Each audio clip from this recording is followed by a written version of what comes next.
Anjum Hypermarket, exceeding expectations. വിൽപ്പനയ്ക്കായി നിരോധിത പുകയില ഉത്പന്നം കൈവശം വെച്ച 3 പേരെയാണ് കൊളത്തൂർ പോലീസ് പിടികൂടിയത്. പടപ്പറമ്പ പടലക്കുന്നുമ്മൽ വീട്ടിൽ അബു സ്വാലിഹ്, വടക്കേമണ്ണ കൊളക്കാടൻ വീട്ടിൽ മൊയ്തീൻ, ഷിഹാബുദ്ദീൻ എന്നിവരാണ് പോലീസിന്റെ പിടിയിലായത്. ബുധനാഴ്ച ഉച്ചയ്ക്ക് പുഴക്കാട്ടിരി പടപ്പറമ്പ് റോഡിൽ കടുങ്ങപുരം സ്കൂൾ പടിയിൽ പോലീസ് വാഹന പരിശോധന നടത്തുന്നതിനിടെയാണ് അബു സ്വാലിഹ് പിടിയിലാകുന്നത്.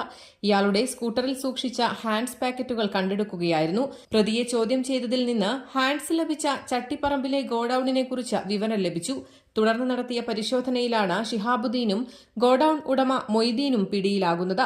SHO P സാരംഗിന്റെ നിർദ്ദേശത്തെ തുടർന്ന് SIമാരായ V Rajan, Aswathi, MS Rajesh, ASI George Sebastian, SCPOമാരായ ജയൻ, വിപിൻ ചന്ദ്ര, CPO അഭിജിത്ത് എന്നിവരുടെ നേതൃത്വത്തിലാണ് പരിശോധന നടത്തിയത്. News desk Valluvanad news. പണിക്കൂലിയില്ലാതെ സ്വർണ്ണാഭരണങ്ങൾ സ്വന്തമാക്കുവാൻ സ്കൈ ഗോൾഡൻ ഡയമണ്ട്സ് അവതരിപ്പിക്കുന്നു sky Suraksha gold purchase scheme. മാസത്തവണ 500 രൂപയിൽ തുടങ്ങാവുന്ന ലളിതമായ സ്കീമുകൾ. 12 മാസ കാലാവധി. കാലാവധിക്ക് ശേഷം പണിക്കൂലിയില്ലാതെ ആഭരണങ്ങൾ പർച്ചേസ് ചെയ്യാം. ഈ സ്കീമുകളിൽ അംഗമാകാൻ ഇന്ന് തന്നെ കോൺടാക്ട് ചെയ്യൂ. Sky gold, elegance of beauty. Perinthalmanna, Nilambur, Ponnani.